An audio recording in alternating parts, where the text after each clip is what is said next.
নমস্কার বন্ধুরা, আমি সুমনা আর আমার এই ছোট্ট ছাদ বাগানে তোমাদের সবাইকে স্বাগত। আর সাদা কসমস ফুলটার ওপরে প্রজাপতিটা কত সুন্দর বসে রয়েছে।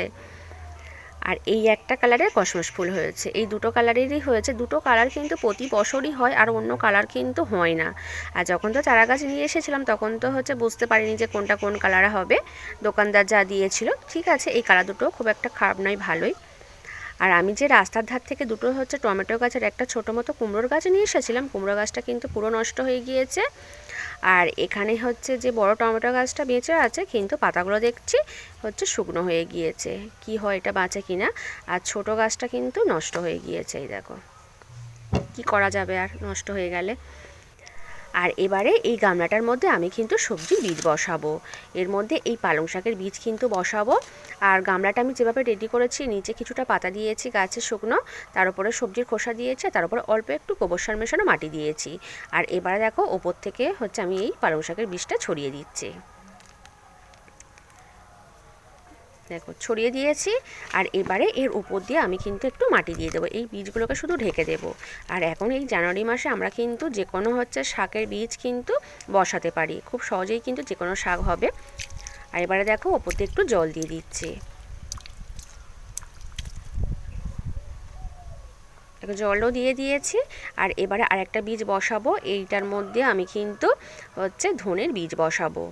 আর ধনের বীজটা দেখতে পাচ্ছ আমি কিন্তু জলের মধ্যে ভিজিয়ে রেখেছি সারা রাত, কারণ ধনের বীজ থেকে কিন্তু চারা বেরোতে একটু সময় লাগে। আর আমরা যদি 24 ঘন্টা বা 48 ঘন্টা যদি ধনের বীজটাকে ভিজিয়ে রাখি জলের মধ্যে, তারপরে যদি বসায়, খুব তাড়াতাড়ি কিন্তু এই বীজগুলো থেকে চারা বেরিয়ে যায়। আর এখানে দেখো আমি কিন্তু বীজগুলো এর মধ্যে দিয়ে দিচ্ছি। আর এবারের বীজটা এনেছি, দেখতে পাচ্ছি কিন্তু বীজগুলো গোটা গোটা, আগেরবারে কিন্তু ভাঙা ছিল আধখানা। আর দেখো দিয়ে উপর দিয়ে কিন্তু একটু মাটি দিয়ে দিয়েছে। আর এবারে একটু জল দিয়ে দেবো। আর আমি কিন্তু যে কোনো বীজ বসানোর পর এরকম হাত দিয়েই জল ছড়িয়ে দিই, কারণ মগে করে দিয়ে দিলে ওপরটা কিন্তু বেশি কাদা কাদা হয়ে যায়।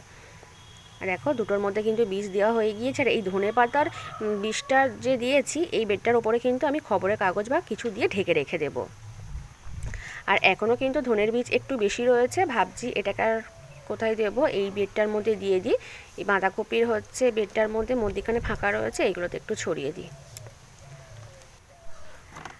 আর এই যে পেঁয়াজ বসিয়েছে এই বেডটার মধ্যে, এখানে দেখো একটা ফের টমেটো গাছ হয়েছে, এটাকে তুলে নিয়ে অন্য জায়গায় বসাবো। এই বেডটা থেকে কিন্তু এবারে অনেকগুলো টমেটো গাছ আমি পেয়েছি, নিচে যেহেতু সবজির খোসা দেওয়া ছিল। আর এই যে সয়াবিনের প্যাকেট দিয়ে একটা গ্রো ব্যাগ বানিয়েছি, এর মধ্যেও কিন্তু আমি একটু গোবর সার মেশানো মাটি দিয়ে দিয়েছি। দিয়ে দেখো টমেটো গাছটাকে বসিয়ে দিলাম। আর আমি কিন্তু টমেটো গাছটা একটু সাইড করে বসিয়েছি, কারণ এই যে প্যাকেটটা আমি মধ্যিখানে বেঁধেছি নিচে, ওটা কিন্তু মধ্যিখানে উঁচু হয়ে রয়েছে, আর মাটি যেহেতু কম তার জন্য সাইড করে বসিয়ে দিয়েছি। আর এখানে দেখো ছাই এনে রেখেছি। আর এই গ্রো ব্যাগটার মধ্যে আমি কিন্তু মাটি ছাড়া এই গ্রো ব্যাগটা রেডি করে এই টমেটো গাছগুলো বসিয়েছিলাম, তোমাদের দেখিয়েছিলাম। আর এইগুলোও ছাই রয়েছে, আর এই টমেটো গাছটাও এখন এখানে রেখে দিলাম।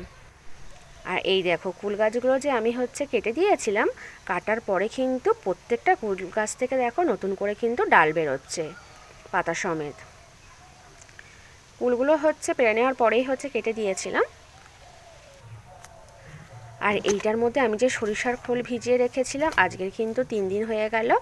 এটাকে কিন্তু ফের একবার এর লাঠি দিয়ে নেড়ে দেবো। এই লাঠি দিয়ে নেড়ে দিলে কিন্তু এর মধ্যে আর পোকা হয় না। দিনে অন্তত একবার কিন্তু এরকম নেড়ে দিতে হবে, তাহলে আর পোকা হবে না এর মধ্যে। দেখো ঢাকনা এটা রেখে দিচ্ছি। আর আজ কিন্তু বন্ধুরা এই পর্যন্ত, টাটা।